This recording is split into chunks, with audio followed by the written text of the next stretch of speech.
तो उसके लिए अपना काम करना है। काम भी बहुत होता है, जैसे पेट के लिए कुछ तो करना ही है, तो लेकिन इतना करे जो भक्ति में बाधक ना हो, और ये याद रहे कि ये मेरा नहीं है, चलने की तैयारी रखे। तो इस प्रकार फिर हम ये व्यर्थ के जो प्रयत्न करते हैं, समय व्यर्थ करते हैं, उसको भक्ति और परमात्मा के गुणगान में करेंगे। और हमने इसमें सबसे ज्यादा गलती क्या कर रखी है, अपनी परंपराएं बढ़ा दी। जैसे लड़की का विवाह या लड़के का विवाह करते, इसमें हम ड्रामा करते हैं, विवाह नहीं करते, सांग करते हैं, डीजे लाते हैं, नाच करते हैं, दारू पीते हैं। कोई बात है या? बच्चों का ब्याह तो भगवान ने कर रखा होता है, हम तो बकवाद करते बेमतलब की। एक व्यक्ति अपनी लड़की के लिए लड़का खोजने के लिए 4-4 साल लगा रहता है, नहीं होता संयोग, और परमात्मा चाहता 2 मिनट में कर देता है। तो फिर हमारे सारे काम भगवान से होंगे, और उसके आत्म संस्कार जोड़ने और तोड़ने। तो हम अब भगवान के बच्चे हो गए, उसने हमारी भी चिंता और हमारे बच्चों की भी चिंता, तो सारे काम आपा होंगे। इस प्रकार हमने ये ब्याह के अंदर बिल्कुल खर्च नहीं करना, ये कोई नियम प्रतिबंध ना मानना। प्रतिबंध तो उनके लिए, बच्चों के लिए जो अभी अबोध है, फिर ज्ञान से अपने आप हो जाएगा। बेटी को भी ये विश्वास होना चाहिए कि मैं जहां रहूंगी भगवान मेरे साथ रहेगा, और जो मुझे भाग्य में है वही मिलेगा। यदि मैं पीछे से लेने की आस रखूंगी तो भगवान का हाथ उठा रहेगा कि तू उधर से ले ले।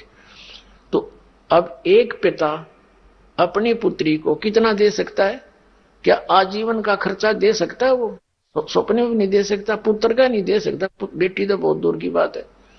तो अपनी बेटी को ये विश्वास दृढ़ करे, ये ज्ञान समझावे कि बेटा भगवान साथ है तो सब कुछ साथ है तेरे, कोई काम नहीं रहेगा, किसी चीज की अभाव नहीं रहेगा, ये सत्कर मान ले। और फिर ये ऋण, एक दूसरे का ऋण मुद्दता हम किसी से लेते हैं तो उसका संस्कार हमारे साथ आ गया, फिर उसको देने के लिए फिर वापस यहां मरना पड़ेगा, खपना पड़ेगा। अब कोई रिश्वत लेता है, अब बालक है वो अनजान, उसको पता नहीं तू क्या जुल्म करने जा रहा, कितना अपने वजन सिर पे रख लिया।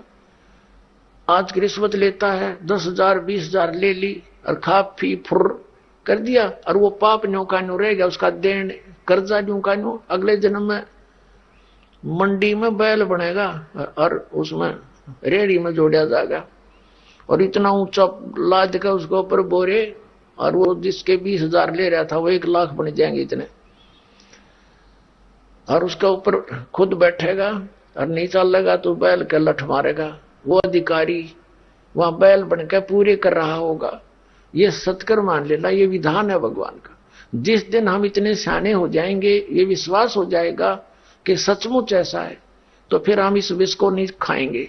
ऐसा हम गलती नहीं कर सकते। परमात्मा कहते हैं तुमने उस दरगाह का मैल नहीं देखा, और धर्मराज के तिल तिल का लेखा। एक एक पाई का हिसाब है वहां पर, एक एक नए पैसे का हिसाब भगवान के दरबार में। इस बात से परिचित बच्चा फिर कभी इस पंगे में पांदे को ना, इस लफड़े में नहीं पड़ेगा, और उसको डर लगेगा। और फिर कि देखो कितना प्यार बढ़ेगा। इब जैसे त्योहार आते हैं, कोई बात हुई, वो व्यर्थ के खर्चे जो अगले इतने चले जाने पड़ेंगे, सूट लड़की के, तीज आएगी और उसमें फिर मिठाई आइटम से बना करके इतने तो पहुंचाने पड़ेंगे, ख्याल में 200 रुपए का खर्चा किराए का, और वो कपड़े भी मतलब कि वो काम आवे नहीं। तो इस तरह की जो हमने ये परंपराएं बना रखी हैं, ये खत्म करनी पड़ेंगी। लड़की के फिर बात आता है, बात के अंदर जिस बेटी के भाई नहीं है, जिस बहन के, अब वो कमरों में बड़बड़ होती है, और बात के सांग हुआ बताइयो कोई तो कोई आएगी। एक ब्याह घर क्या का शुरू हो जाता है, एक बेटी का छोरी का बड़का का हो रहा है, एक घरवाला का शुरू हो गया, बात खातिर तैयारी करेंगे, 3-4 भाई हैं तो इतने दे, तो इतने दे, इकट्ठे करो फिर हो जाएंगे, कोई बात है यार।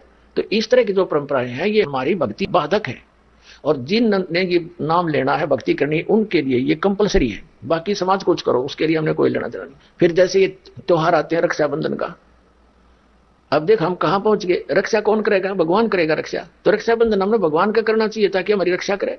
हम जाओ अपने भाई की रक्षा का सूत्र बांधने, हमारी रक्षा करेगा भाई। अब रक्षा उद्देश्य ना रह रहा कि ये देगा भाई, ये उद्देश्य लेकर जाती है बहनें। ये कोई बात हुई? कहां ले जा छोड़ा। एक बहन कह रही थी कि आपका ज्ञान प्राप्त होने के बाद यह बात सच्ची लगने लगी मुझे। मैं अपने घर गई हुई थी रक्षाबंधन के दिन, अपने भाई का रक्षा बंधन, रक्षा सूत्र। अब जैसे तो बच्चों पढ़े लिखे पता लगेगा, हम पढ़ते थे भी ये भाई मेरी रक्षा करिए इसलिए धागा बांधती हूँ। तो मैं इंतजार कर रही थी, भाई बाजार गया था और उसकी दुर्घटना होगी। भाई की शव आया भाई का घर पे, टक्कर मार मार रोए सारा परिवार। वो रक्षाबंधन भी गया, वो त्योहार भी बाढ़ में गया और रोना पीटना बुरा हाल हो गया। अब फिर उसको पता चला, वो कहने लगी जब मेरा भाई अपनी रक्षा नहीं कर सका तो मेरी रक्षा कैसे कर देगा। तो उसने दूसरे भाई से कहा कि भाई, जब ज्ञान हो गया उस बेटी ने कि आजा मेरे साथ, तेरी रक्षा भी होगी मेरी भी होगी। भाई उस भगवान के दरबार में नाम ले ले, उसके रक्षा सूत्र बांधांगे हम अपने भगवान के। कहने का भाव ये है, परमात्मा की शरण प्राप्त होने के बाद इस तरह की दुर्घटनाएं भी टला करती हैं यदि हम नियमित रहेंगे तो।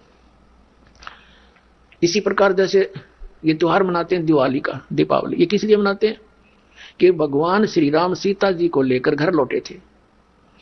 और फिर चलो पहले तो देसी घी के दीप जलाए जाते थे, हवन हो जाता था, वो भी बढ़िया बात थी। लेकिन एक दिन हवन कर देने से बात नहीं बनती। अपना रोज लगावे घी की दीप है, रोज हवन करे वो। और जब सीता जी को घर से निकाला, फिर भी मनाओ तुम उसने, फिर भी दिवाली मना रहे हो। सीता तो घर से निकाल दी गई थी जिसके आने की खुशी में, और वो दीप जलाए गए थे और फिर वो निकाल दी करते। वो तो दुखी हुई, वहां जंगल में टाइम पास करा बेचारी ने सह परिवार। और श्री राम घर पे, परिवार उसका जंगल में, चाहे राजा के कुछ भी बना रहो, एक छोटे से नगर का राजा, अयोध्या का राजा था, चाहे राष्ट्रपति बने जाए पूरी पृथ्वी का, जिसका परिवार कहीं रात कहीं वो जीव सुखी हो सकता है। और फिर भी दिवाली मनावे और दीप जलावे। तो इस तरह की जो क्रियाएं हैं ये परंपरा है, सूझबूझ का कार्य नहीं है। फिर बम छोड़ते हैं त्योहार के दिन, कितना प्रदूषण फैलाते हैं, आग लग जाती है। तो यह परंपरा बनाई तो बच्चे आकर्षित हुए, इसको समाप्त करेंगे धीरे धीरे। और क्या की खुशी, एक भगत कह रहा था, बोला जी नाम लेने के बाद ज्ञान हुआ मैं, और पहली बार त्योहार मनाया हमने अपना। हमने 10 वर्ष हो गए ना दिवाली मना ली, ना तीज त्योहार मनाए और ना होली मनाई। कारण क्या रहा कि हमारा परिवार है, 5-6 भाई है मेरे दादा, उसमें किसी का कोई मृत्यु हो जाती है, कभी हमारे घर में हो जाती है। पिछली बार मेरी बहन विधवा होगी, सारा 1 साल तो फिर मनाना ही नहीं कुछ भी। 1 वर्ष पूरा नहीं हुआ, इतना दूसरी घटना घट लेती है। और 10 वर्ष हो गया हमने कोई त्योहार मना के नहीं देखा। फिर कहाँ गई वो दीपावली। और परमात्मा कहते हैं इसे गंदे लोक में, जैसे नानक साहब जी से कहा था कि आप यहाँ खुशी नजर नहीं आते, मायूस बने रहते हो। तब नानक साहब जी ने कहा था, ना जाने काल की कर डारे, किसी भी ढल जा पास आवे, अर्जी नाते सरते मौत खुड़क दी, उन्होंने के डांस आवे। एक समय एक लड़के का ब्याह था, पहले दिन डीजे बजा रहे, घर में भी नाचे कूदे, बहन भी उसकी घुड़चड़ी पे उसका जो निकाली हुआ फेरी, वो भी चित्र समाचार पत्र में। अगले दिन विवाह के लिए जा रही थी बारात, वो दुल्हे वाली कार टकरा गई एक टैंकर से, ट्रक से या टैंकर से। 6-7 सदस्य थे, घर के भी थे उसमें 2-3 और वो दुल्हा भी, सारे मर गए। अब फिर टक्कर मार मार कर रो रहे हैं, बाल पाट रही हूँ बहने, पहले दिन जो डांस कर रही थी, नाचन कूदने फंड कर रही थी। तो परमात्मा कहते ना जाने काल की कर डारे, किसी भी ढल जा पास आवे, अर्जुन आते सरते मौत खुड़क दी। फिर क्या किया, हंसी यहाँ पर क्या डांस करें, टाइम पास करो, ब्याह करो, बच्चों का संयोग जोड़ दो सिंपल वे से। ब्याह तो 2 बड़का का होना है, बाकी तो फंड है, हो कितने इकट्ठे कर लो चाहे ना कर लो। तो इस प्रकार हमने इस प्रत्येक परंपरा को रिड्यूस करना है, और फिर हम सुखी होंगे भक्ति में, हमें समय गणा मिलेगा। हम इससे